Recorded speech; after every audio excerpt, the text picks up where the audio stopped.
Welcome back to CBS This Morning. NASCAR fans are heading to Florida for American racing's biggest event. The Daytona 500 is all set for this Sunday, Valentine's Day, and could be the largest in-person sports crowd since the start of the pandemic. NASCAR faced a number of challenges in 2020, including navigating both COVID and racial inequity.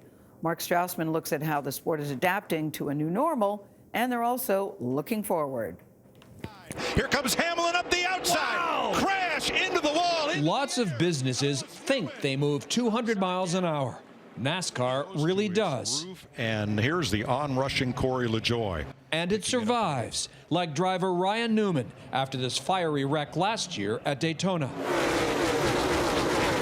COVID has become one more obstacle to swerve around. At Daytona on Sunday, 30,000 fans will watch the race instead of the typical 100,000 plus.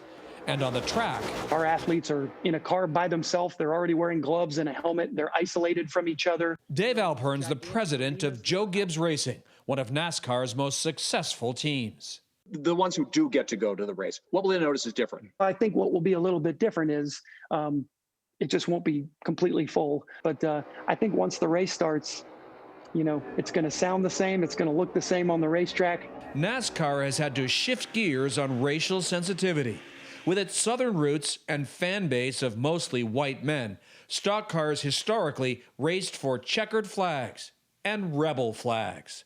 Bubba Wallace, its only top-tier black driver, called out for change last summer. We'll just keep moving on. We'll keep pushing the needle and fighting for what's right in this sport. NASCAR banned the flags. The Black Lives Movement had arrived on pit row. Driver Joey Logano, a past Daytona 500 winner.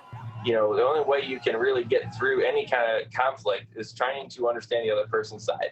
And I think that's the biggest thing that we all can do is just listen and learn and try to understand what that is. And I feel like we've done that. And I think now there's some real impact that's coming along with it. And NASCAR has a new racing team co-owned by Michael Jordan. Probably the most famous athlete of all time, you know, in our sport really means a lot. And it's something that's really, you know, special. Driving for Team Jordan in the number 23 car, Bubba Wallace. I think he's an inspiration to many people, and I think that was long overdue. I think that reflects what's at NASCAR's core.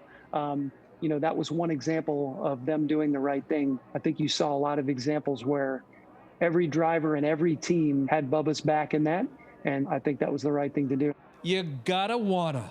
It's a famous NASCAR line about winning races, and now about much more. For CBS This Morning, Mark Strassmann, Atlanta. It's going to be interesting. I know, remember that when Bubba went through that thing, he felt very supported by the NASCAR community. Yeah. They came out, and a big show of support.